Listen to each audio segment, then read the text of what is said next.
Good morning, ladies and gentlemen. Well, a little depressed because of a couple of facts. One is there were some conversations in the earlier sessions about experience and about certain milestones in terms of years that were mentioned. Some of these years were those where even I was not born. Secondly, I'm an accountant, so I did realize the fact that ultimately it is the finance function that brings out the pigeons and the vultures, etc., from the financial statements. Getting back to the topic which we want to discuss in the next 1 hour or so, I really warmly welcome the panel speakers here with me. As you've seen, the theme for this next 1 hour is with regard to money matters, roadblocks, with specific reference to retail financing. We all recognize the fact how vibrant the industry is. We all know that the retail industry today is growing at a supersonic rate of almost about more than 10% of the GDP. That's the contribution. It contributes about 8% of the employment in the country. As you may have seen this morning, the retail inflation is an all-time low of 4.3%, which is quite a remarkable position that we are. And as we get into the festive season, I think is the right time to expect some sort of a spike in sales in the next 45 to 60 days. So I believe the wherewithal, the environment that exists today is quite conducive for growth of this particular industry and segment. And I'm quite confident that as you will see in the next few days, there will be sort of a cyclical spearhead of sorts that will happen. What we actually want to discuss is more with specific reference to the retail financing. And what you will hear from the distinguished panelists here is something perhaps you would have not expected. We would not really want to focus on most of the financing topics that are discussed in the press, in the newspapers, in media, etc. There are certain very unique and innovative ways of financing, and that's something that we would like to discuss today with the panelists here. Having set the tone, and I'll come back to some more inputs around as we move ahead. I think what we want to do is we want to sort of characterize this conversation into 3 buckets. We want to discuss about the aspirations and sentiment of the industry with specific reference to financing. We will also touch upon certain enablers and also we'll touch upon certain financing models and how does that help financing. When you hear about financing, I'm sure the first thing that will come to your mind, and as you also see the theme, is the new rules, and that sort of triggers you to FDI rules. We perhaps want to keep that a little bit more muted in this discussion because we want to discuss something which perhaps you may not have had the opportunity of listening to the distinguished, experienced people here on the stage. We've also sort of agreed to share personal experiences within our respective organizations with specific reference to domestic financing. And that's it. That's what we're going to discuss today. We're going to discuss domestic financing within the India market itself. So let's look at our own country rather than, we always have foreign investors coming in and we have the rules, we have a lot of other autopilot activities that keep happening. But we want to focus this session on how can we go back into our own financial resources and see what are the best ways to do our financing with specific reference to retail. So, I'll just sort of trigger this off and you will get to hear much more. And I'll try and request Ashwin to briefly touch upon certain innovative ways of financing in the domestic market, which you would have come across in your vast experience. Good morning. As we were discussing between us also as a preparatory talk, I come from a company which is, for this topic, a company like Reliance, there is a very stable cash flow support which comes from Reliance Industries. So for us also, when we look at financing is still very important, because for Reliance Retail as a company, we always require to maintain our own cash flows and support our operations. So the most important thought which comes is that for anywhere, any industry or any of the retailers, to get a sustained funding, what is very important is to have a very strong operating model, thinking around how we are going to make money, and everything what we do as not only as accountants but as business also. If there is a clear thought of where we are heading, there is a strategy, there is an objective, and there are methodology to achieve that which is demonstrated, then the funding can come from various sources and sustainability will be there. Otherwise, in the initial startup, there will be a seed funding which will come. There will be, for a few period, people will keep investing, but thereafter, the sustainability becomes a challenge in terms of the funding. So a sharp operating model and managing the working capital and the capital investments will then come, because of people will have confidence in the company which is there, and there will be a cash flow which will sustain the funding also. Pure equity funding can work for some time, but in the long run we need to find ways of having a sustainable business model. So my first thought is around each of the retailers and the newcomers have to ensure that we have a very strong thought and we work towards making a strong operating model. So that is where I would start. I mean, in terms of laying a foundation for having a source of funding to come in actually, and have people confidence on the organization which is seeking the funding. So that is where I would start. My thought. Thanks, Ashwin. Mr. Roshniwal, I know you've had several such situations and so much of initiatives within your organization. Your thoughts here on innovative financing within the companies? Yeah. So I think the retailers, the biggest asset retailer has what trademark it has, the brand which pulls the customer. Second asset, it has a customer base which is regularly come to their store. And the third asset they have is the regular cash flows in terms of the money coming. So they sell everything in cash or card, which is like a one-day time. So there is a constant stream of the cash flow which is coming in, and this is the biggest asset, which is the most liquid asset for the retailer as well. And always with the innovative way of thinking that how we can capitalize on that asset and raise funding for the growth of the business out of it.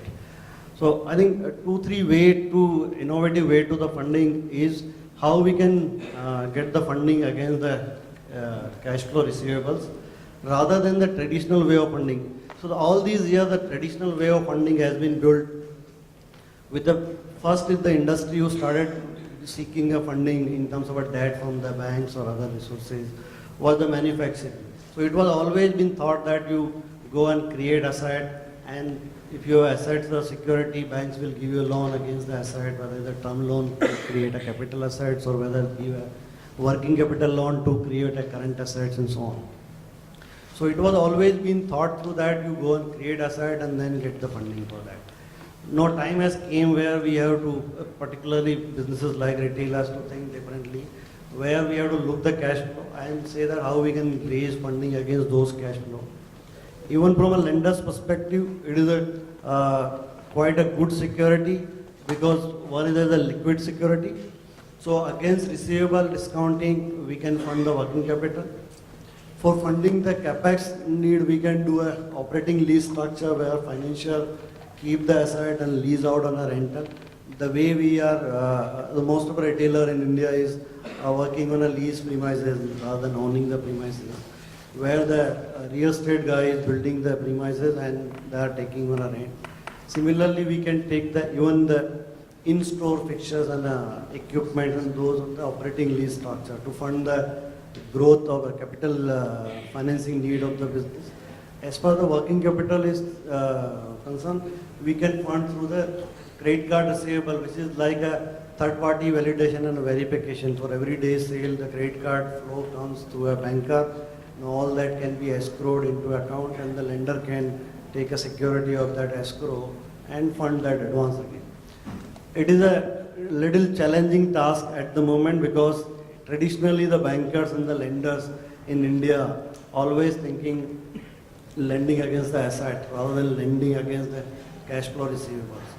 But we have did some of those transactions to fund the business. So credit card receivable against we have taken some finance from one NBFC company, which is basically from inflows of credit card goes to the lender. As soon as your loan outstanding dip, it will refill again to the loan account. So that is one way to fund the working capital. Other innovative way to fund the business is also because our biggest asset is customer. And if we can create a structure which can fund the business as well, also to create a loyalty or stickiness of the customer to us.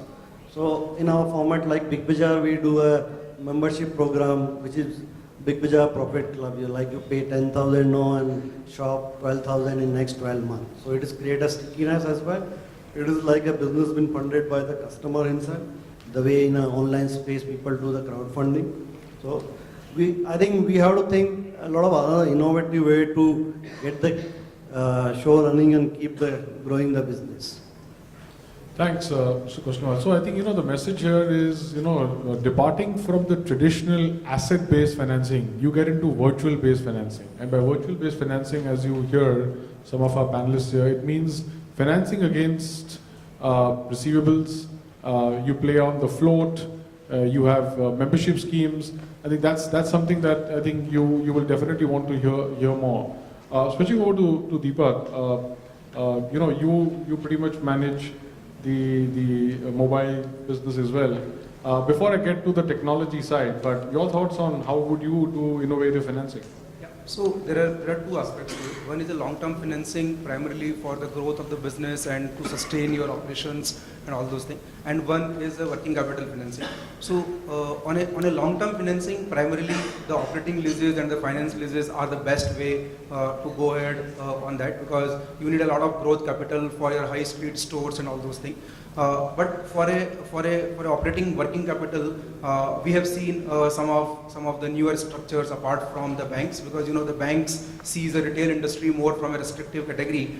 So we have seen a few more structures exactly like what are very common in the commodity companies, which are more like a trade financing structure by the trader communities and by the NBFCs. So because in retail industry, in modern trade primarily, you have the fragmented inventory lying all across the stores, let's say 300, 400 stores all across the country, where the warehouse inventory is only 20%, but your 80% of the inventory is lying in the stores. Now normally the banks shy away in terms of funding against those fragmented inventory. So all these trade financiers, or let's say the NBFCs, how the commodity financing works primarily on the inventory. As soon as the inventory, they give you upfront money to buy the inventory, and as soon as you sell the inventory out, it's a cash and carry model from their companies. So that helps in terms of your keeping your money intact, keeping your working capital intact for a longer duration, and this goes on rotating line.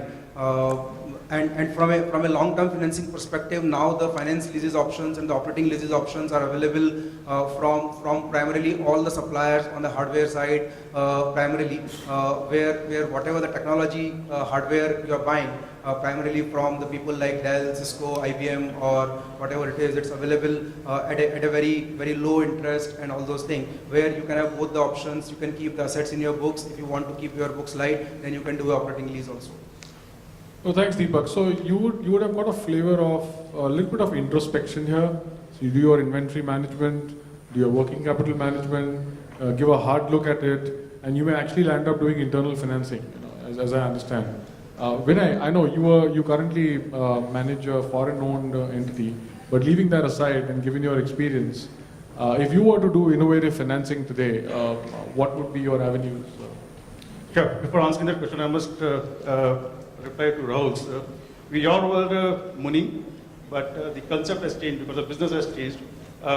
This is no longer a mom and pop shop. Specifically after coming out the MNC's culture in India, the way the market is changing, so that Munim has sort of changed the dhoti to pen. Sorry, on a lighter note. Yes, there's a bit of a challenge on the, as what CPT Ashwin and Gautam said.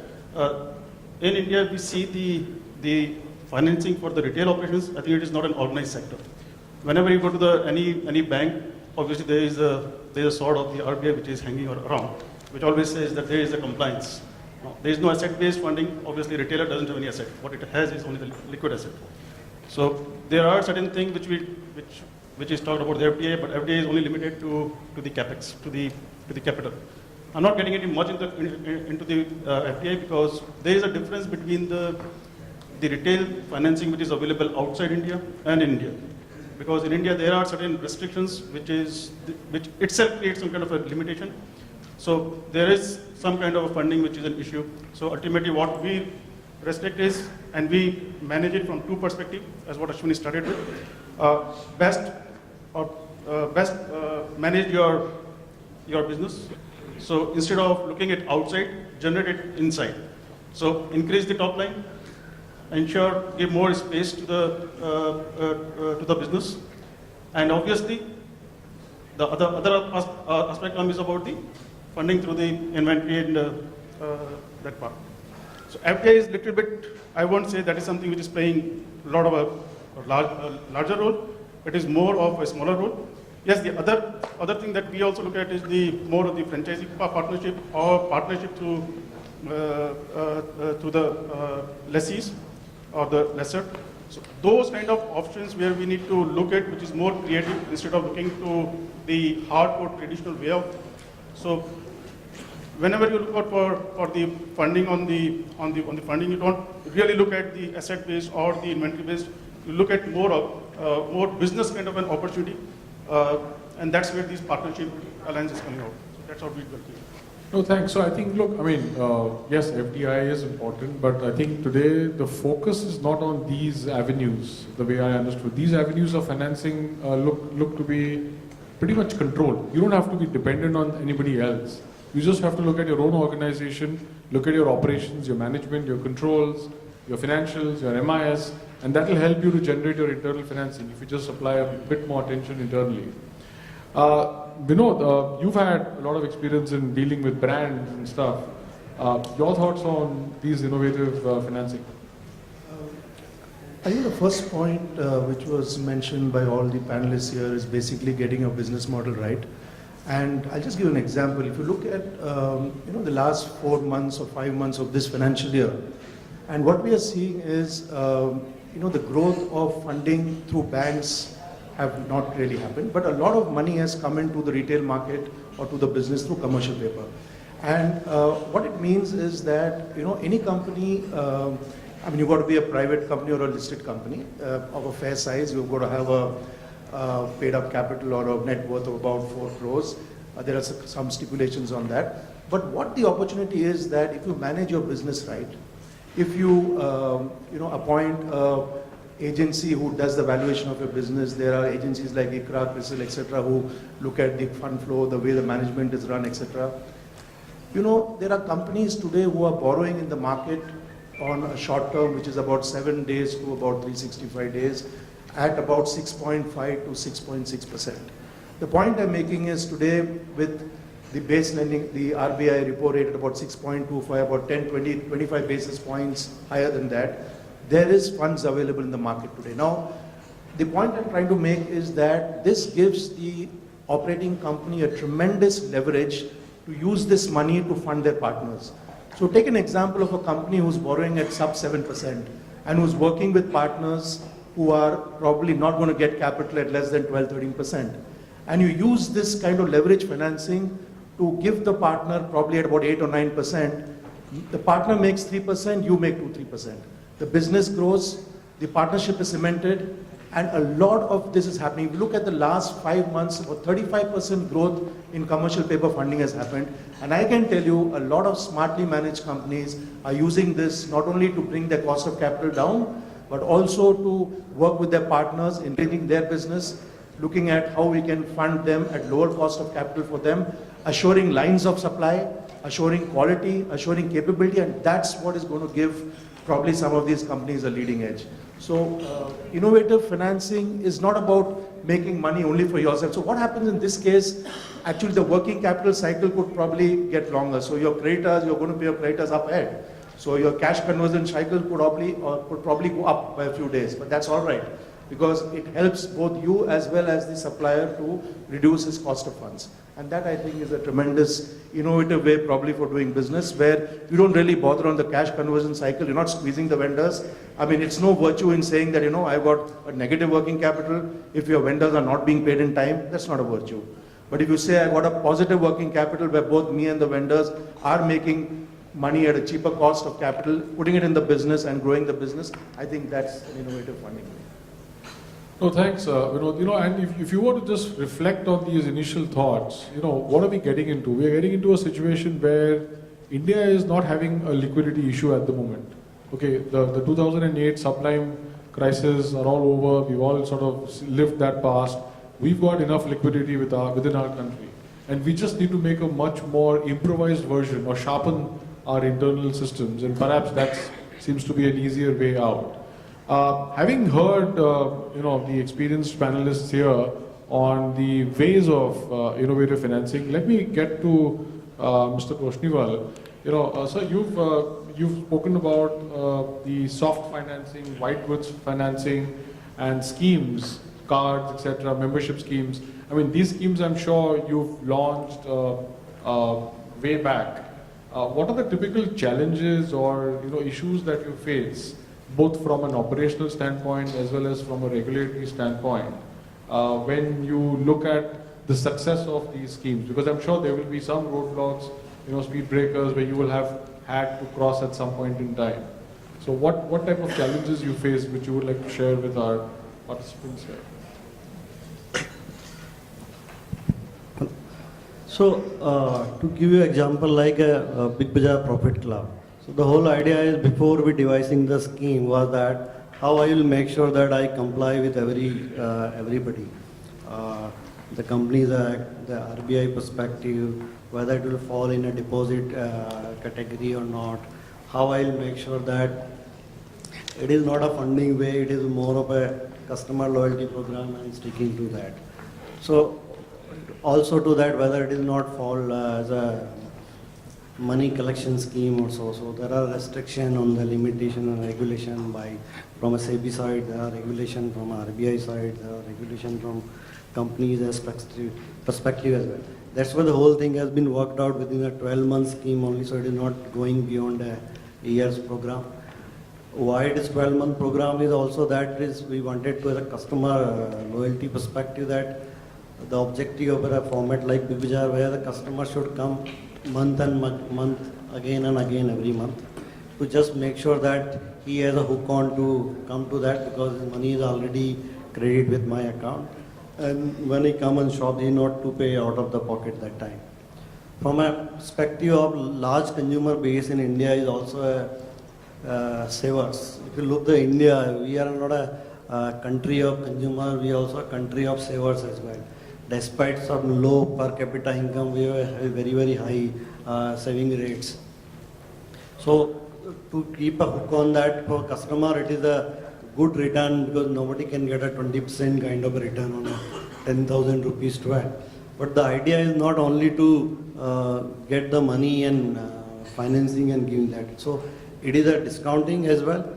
It is also creating a stickiness and a loyalty to the customer.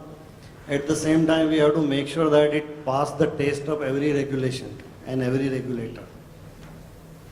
So that's why I know I can't create a scheme beyond 12 months that is kept to that level only. Also that to create and make it a more customer friendly is that what money I get at 10,000 rupees is advance from customer. What shopping he does is keep adjusting from the advance from this money. And I give them a free shopping of 11th and 12th month at the end. Also to keeping it is a very simple and from a customer friendly that so which customer moves around, I am okay with returning the money back to him as well. So a lot of nitty-gritty here, these schemes are all good, but there's, as one looks at the detail, there's a lot more thought which has definitely gone into it. Turning to Ashwin, Ashwin, we've seen, in the retail segment, a lot of companies have disappeared. They've had financial issues in the past. They've not been able to survive. The sustainability model is not there. Perhaps they've not taken the right step at the right time. Do you anticipate that there will be still more consolidation that will happen within the industry so that financial resources are pooled together, and hence that will perhaps keep the boat sailing as opposed to drowning?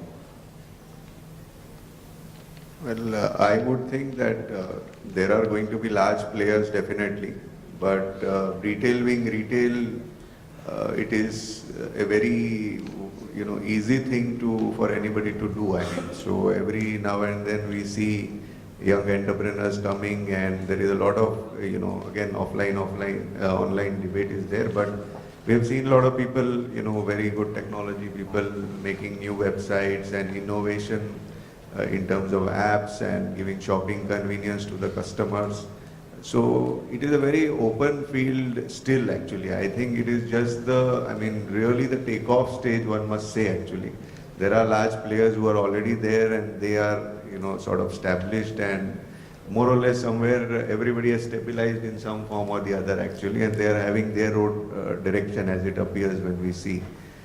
So I would think that more players will come actually, and the consolidation, of course, CPT is better equipped to tell about that. I mean, they are in the acquisition spree, but otherwise I would think that it is going to be a play where there are enough opportunities for everybody, because the huge market in terms of when we every time see the billions of dollars in terms of consumption baskets in India growing up, and India rapidly growing up, the disposable incomes going up, the standards of living going up.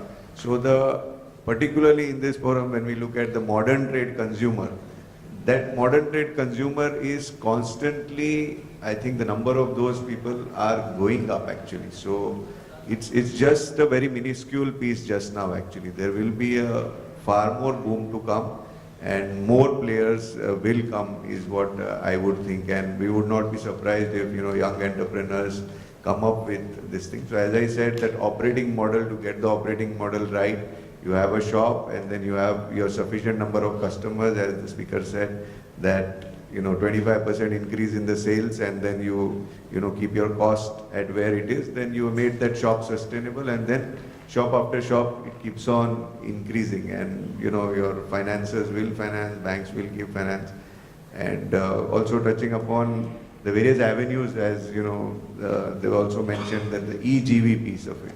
We are seeing that the e-gift card and the gift voucher is becoming so popular that once this idea gets into play and then people get confidence on that, the crowdsourcing funding, so funding is really, just get an idea right, and there is the India, which is the whole population is available. They will put in small pieces of, money, and in the sum of parts, it's a source available for everybody.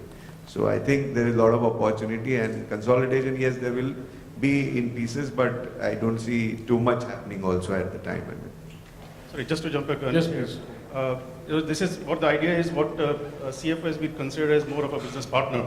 So they are not considered as a support function. So we have a situation where the finance is really very, very respective, if I can put it this way. And what we have, if we compare ourselves in all modern fashion with the outside retailer, so they have got all the best thing, they have got all the best infrastructure, but we don't. Now, where to bridge the gap? Obviously, you have a restrictions because of your parental or the traditional, you have somebody getting it, and the market is only open to the manufacturing, and retail is not so-called recognized so far. So how do we generate it? So obviously, we guys, the so-called Munim sir, come into picture, and they try to work with the businesses and try to work out these kind of a relationship. So yes, consolidation is one, but there are partnership is coming in play. So you have the franchisee partners who have a partner who is having tons of money, then you do a partnership with them.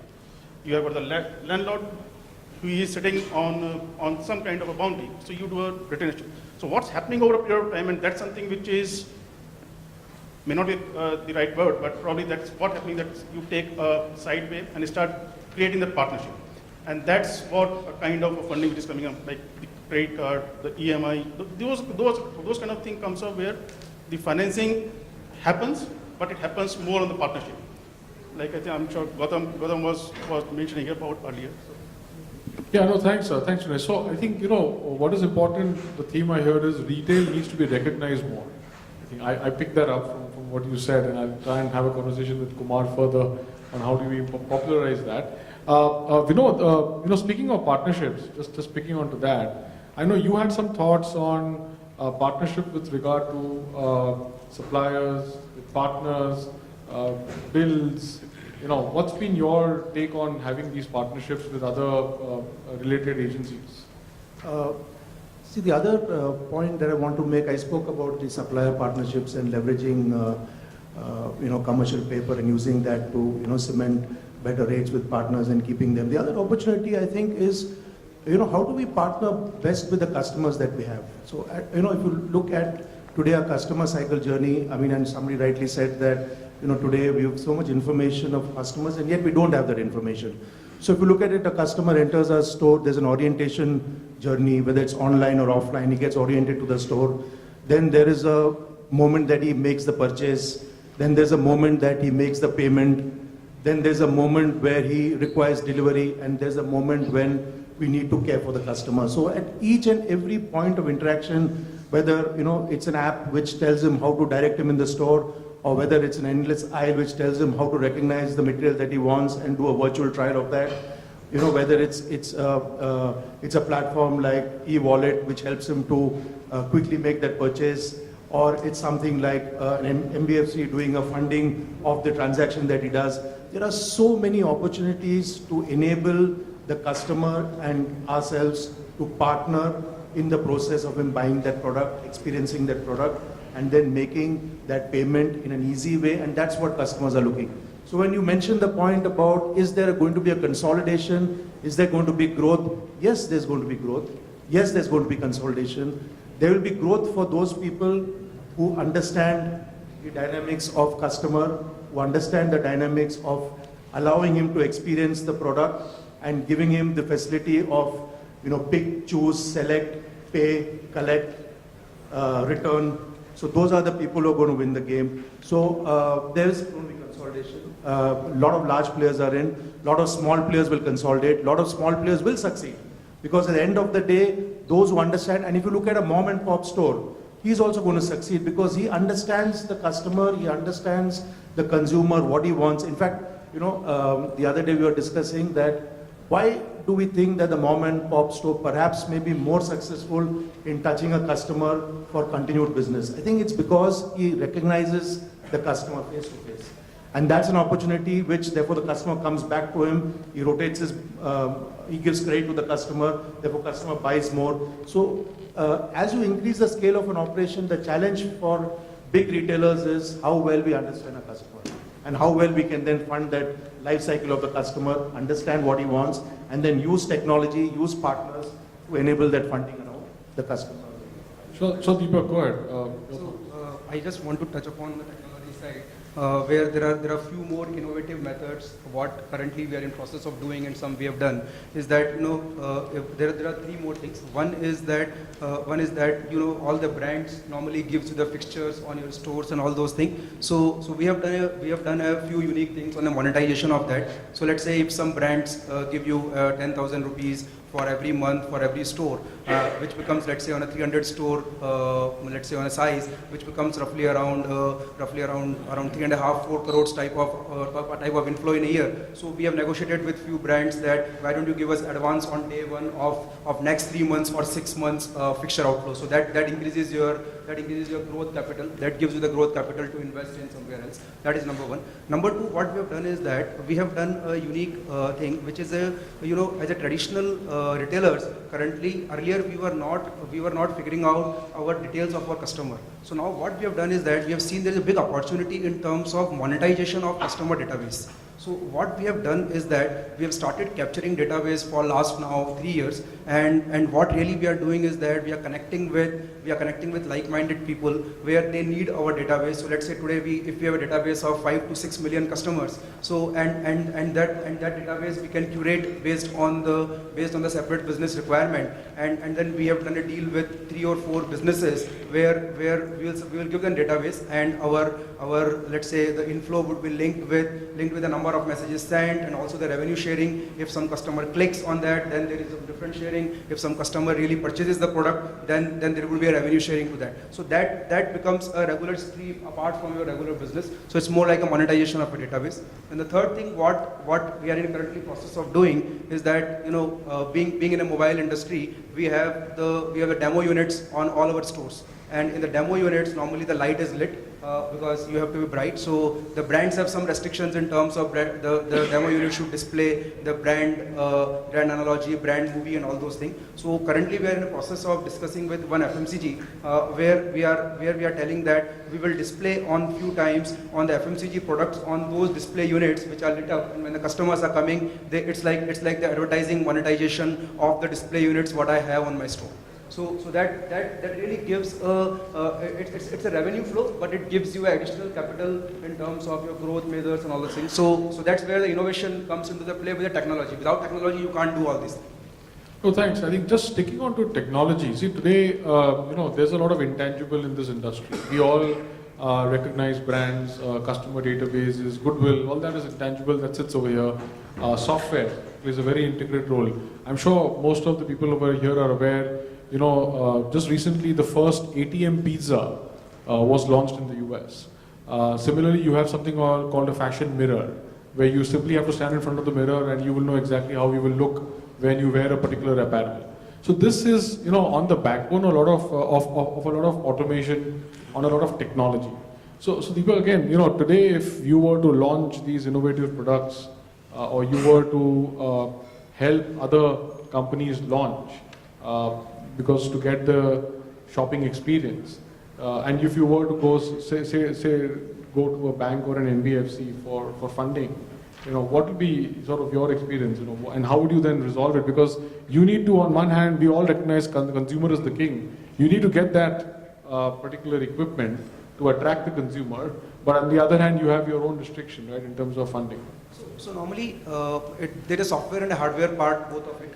And the banks do not finance both these things, because bank says that there is no control because it's lying, a fragmented inventory is lying all across the stores and all those things. So banks normally shy away on financing of all these innovative technologies, because banks are not sure what is the value of the innovative technology in terms of developing technology. This may die down in another 3 months, 4 months time, and again need a replacement and all those things.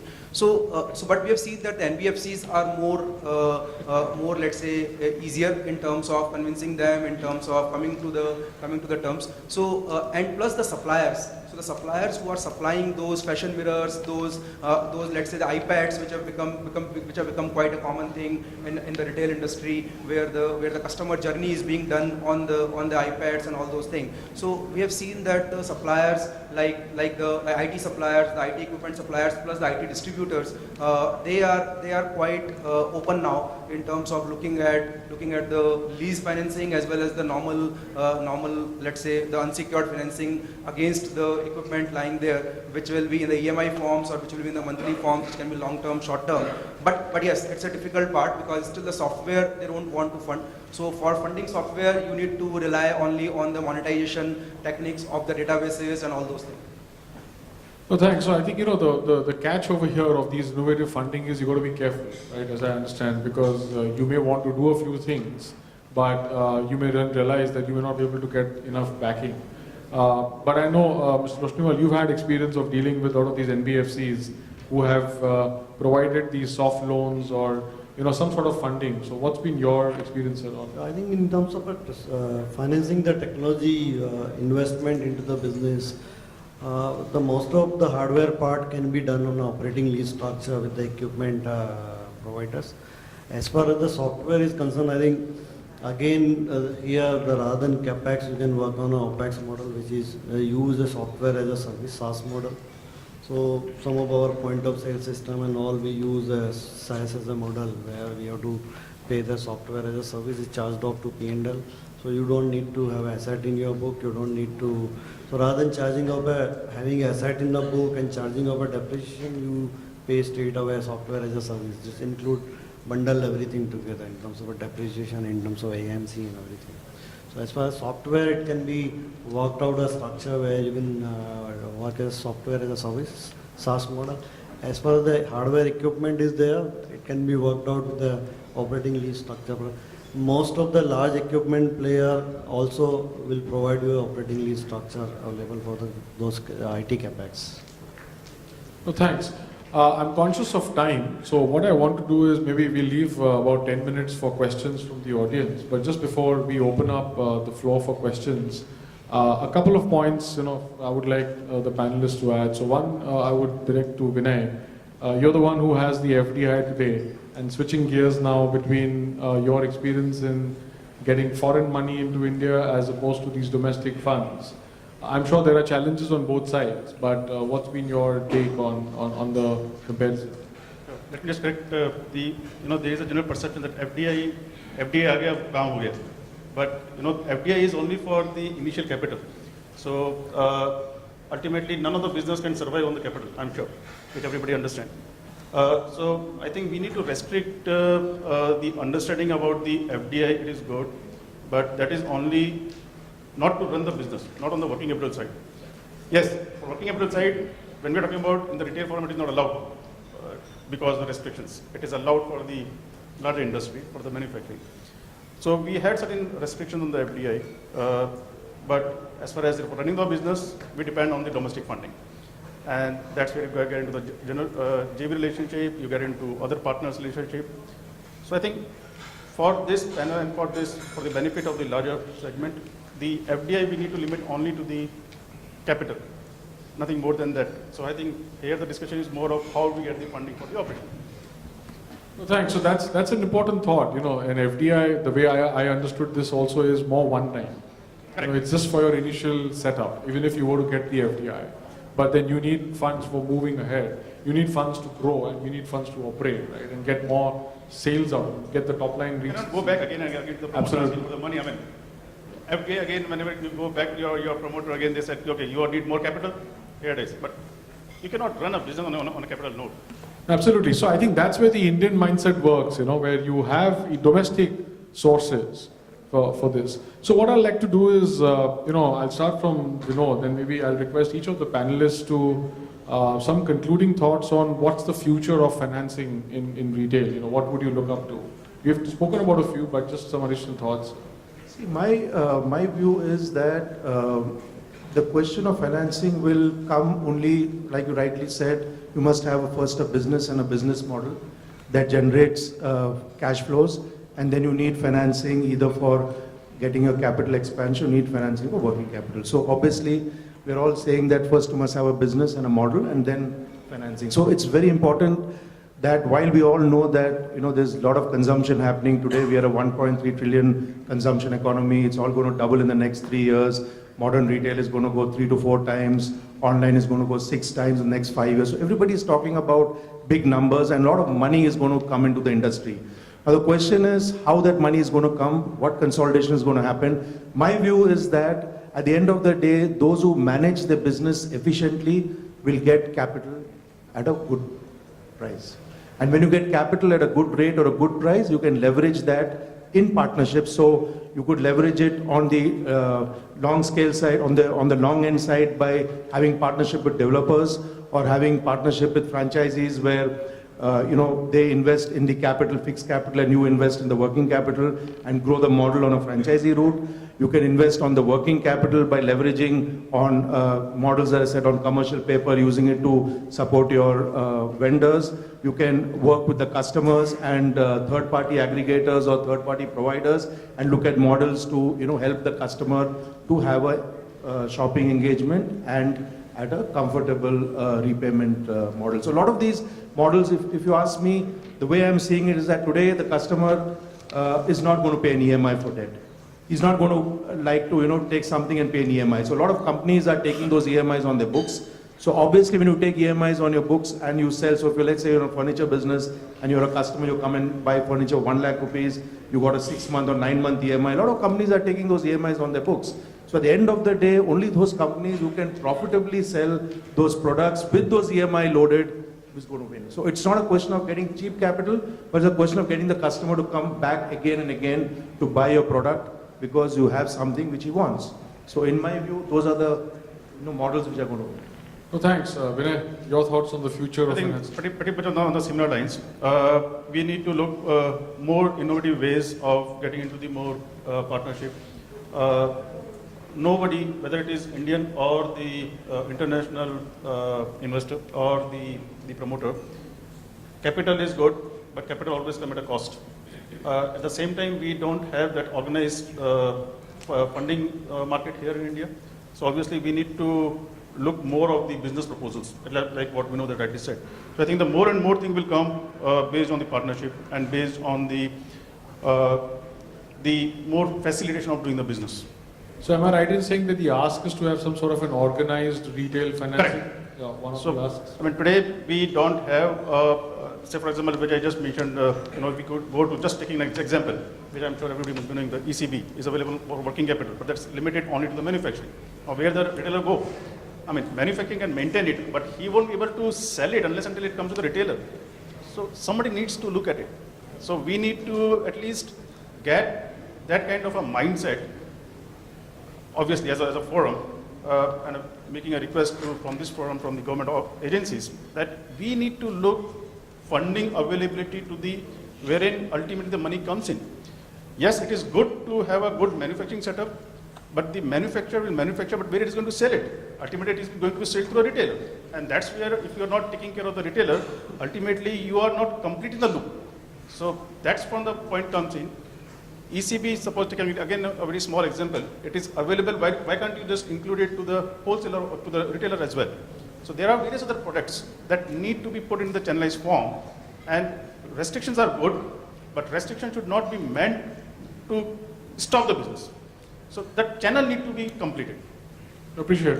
Deepak, your thoughts? So I think it is more covers the organized financing, covers everything, where the banks needs to be more open up in terms of giving financing to the retail industry. Plus the industry also, because the retail arena is changing, industry also need to look at the capex requirement in a better manner, where the expansion in an omni-channel environment can be done through a dark store model instead of a high street store model, where the capex is obviously the 1/10 of the normal capex. So first is to revisit the requirement, and also the banks need to open up primarily to fund the retail industry. Great. Susnimal. Yeah, I think so. The time has came in India where the banks should start looking cash flow based funding models rather than the asset based funding model. All these traditional model has worked us for as a country to come to here. If you look the current NPA means the banks are not extending funding. Their credit growth is virtually zero from last 6 months or so, because they are all struggling with that, having an NPA assets with them and just looking for another buyer of those assets. Rather than if they will move to this form of funding model, it will be a win-win situation for the lenders as well as the retailers, because retail is quite a liquid business from that perspective. Thank you. Ashwin. Yeah, I think all has been said, and I will just want to just sum up my thoughts in terms of that what has been said very eloquently, that the operating model is very important. Once you have a cash flow capacity and that cash flow is able to service on pay-as-you-go basis, then basically everything else, I mean, there are all the ideas if we look at, then initial capital, of course, for starting a business, there is a need of the capital. So you have your initial capex to somehow fund it. Then rest all, if you see, it is your real estate is available on lease, so it is pay on as you go basis. Your infrastructure, you can get financing based on the assets. Working capital comes from the vendors, because vendors all give essential credit definitely, which is there, and it is in their interest to sell their product because they have taken the product risk actually. And from a customer side, if you look at, then you have so much avenues of financing. Today everybody shops with credit cards, so there is credit card flow, there are gift vouchers which can be now monetized. the EMI schemes which are coming for devices, if we see, every day we see in newspapers, pay zero now and pay in easy installments. So ultimately the sale is happening with the retailer somewhere actually. So getting the act right in terms of just having that right P&L approach, how you can get that extra 25% of the sales, keep your cost on control, and push your business as the partner of the business, salespeople and everybody to always look for avenues in terms of doing better and better. And the consumption on the other side, the growing India's consumption. So where I stay at Dadar, if I just, every day morning we see on the road so much consumption of fruits and vegetables. We are grocers, so we know that in our shop, how much is the limited capacity? We will have 20 crates and some chillers and freezers and all of that. But on the road, 10 kirana, the small hawkers are having more merchandise than what we have, and it is all gone by in 2 hours time actually. So the kind of consumption which is happening, and the classic example I can give you is that we 3-4 years back, we were looking at one mall actually, and in that mall all the big retailers were going to come. So opposite that mall there is still a small kirana shop actually, and we all just looked at that. When we went there, we stood there and there was a tea stall, and we just amongst ourselves talked that ye to gaya abhi. There is so much big retailers are coming over there, there is going to be big bazaar, there is going to be us and all. But what will happen to this guy? Though he'll shut shop. 2 years later, 3 years later, we went to his shop again. We keep visiting our stores. That guy has no effect. His shop is as it is, goes on. He's got his own customers, and he sells on MRP. He doesn't give discount. He doesn't have tags. He doesn't have anything. He sells the product happily at MRP. Nothing has happened to him. So there is scope and room for everybody. We just have to get our act right, and there is avenues which we have to tap in. The industry, of course, has to pitch in for these kind of, bank fundings for working capital and things like that. But the future is quite bright, is what we can say. No, thanks. I think on that great note, I'll open it up for questions given the limited time we have. So happy to can you have the mic there, please?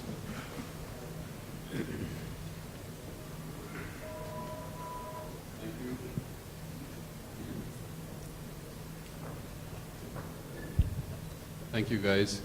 My name is Praful Misra.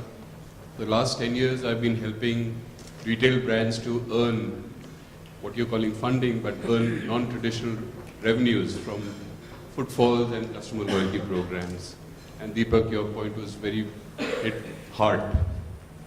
My question to the panelists here is there a tipping point when you consider a certain proposition from partner or a like-minded partner who's probably not retailing at your store, but would like to target your footfalls? Is there a tipping point when you say yay or nay? I don't think so. I think in today's environment, we need to be open in terms of a vice versa benefit of the footfall. So if, let's say, the landmark is having a customer base which is having it only depends that data can be curated based on the target group. The different retailer always can have a different target group, and basis that I don't think so that the retailers are quite restrictive currently that the X person I should not get a data, and that X person should not come to my store. Thanks. Yes, please. Yeah, my question is for Mr. Vinod. You spoke about commercial paper financing for a company with a valuation of 4 crores. Wanted to understand, are there any riders apart from an official valuation of 4 crores? And the second thing is, for a company with a base valuation of 4 crores, what's the quantum of financing that they can avail of? See, for commercial paper, the first thing is you got to have working capital limits set with your bank. So let's assume you're a, let's say, 100 crore company with a net worth of 4 crores. You go to your bank, set your working capital limit. Let's say the bank says, okay, you can borrow 25 crores on working capital. Now with that, you approach your rating agency and say, this is my forward P&L, this is the management, this is the team, this is what my performance is, and these are my cash flows. So you take them through the whole P&L for the next 3-4 years, what you're doing, what are your plans. Those rating agencies are all governed by SEBI, so they have their standard formats, they look at the proposition of the business, then they give a rating. So typically if you get a rating which is A3 is a rating of sufficient sufficient comfort, basically. So it says that, there's a reasonable comfort that your principal and interest will be returned. So you get a rating of at least A3. You could go up to A1+. So if you get a rating of A1+, it's absolutely the best rating. You get then rates which are, like I mentioned, sub 7%. But even A3 rating should get you lower rates than what a bank would lend. So today what is happening, a lot of banks are being forced to come into this commercial paper because they're not finding traditional routes of lending money. Those 9.5% nobody's taking. So banks are flushed with funds, they're coming into commercial paper. So you have a rating agency, you have a bank who is going to be the intermediary, and then you look for an investor. So typically a lot of these banks themselves become investors, so they take your commercial paper, and these are a traded document, it's a non-secured document, so then they can trade in the market. And then at the end of the period, it could be 7 days, it could be 365 days, you have to take minimum 5 lakhs. So at least 5 lakhs you can take, you can go up to the limit of a working capital. So it's very flexible. So for a small company which is in the private space, not large turnover, 4 crores of net worth, it's not impossible for a small person to have 4 crores net worth. He can approach this market, get a good rating on his paper, periodically work. Therefore it builds a level of professionalism in the company. Every year you go for rating, you get your rating up, and a lot of rating agencies work with the company. So they help with the management, help with the ideas. So I think it's a win-win both for the agency as well as for the bank. Thank you. Any other questions? Yes.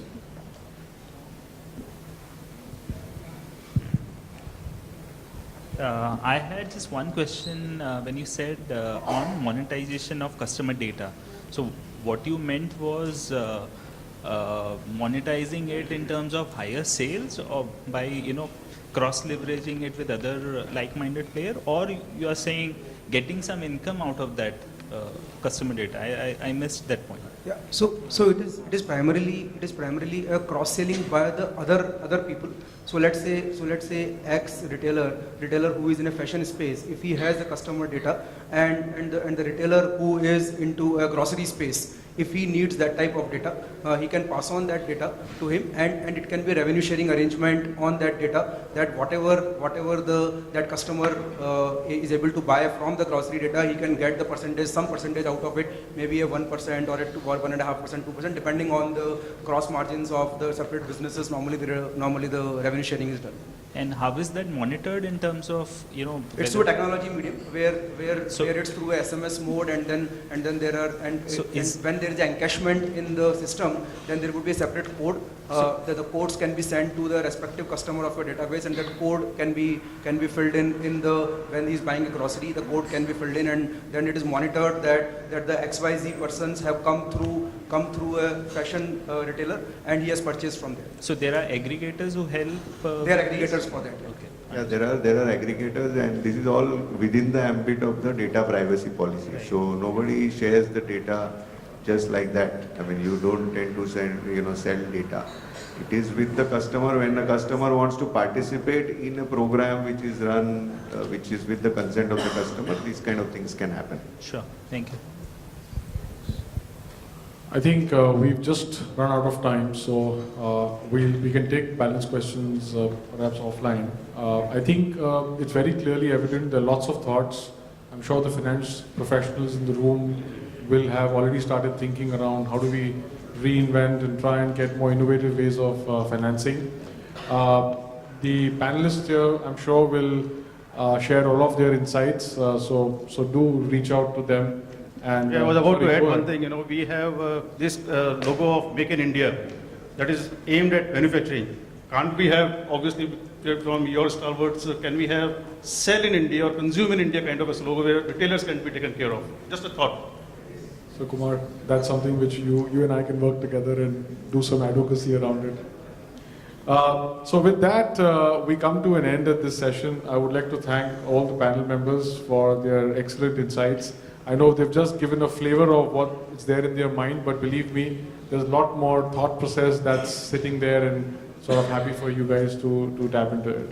So thanks a lot. Thank you very much, sir, this morning, and hopefully you enjoyed the session.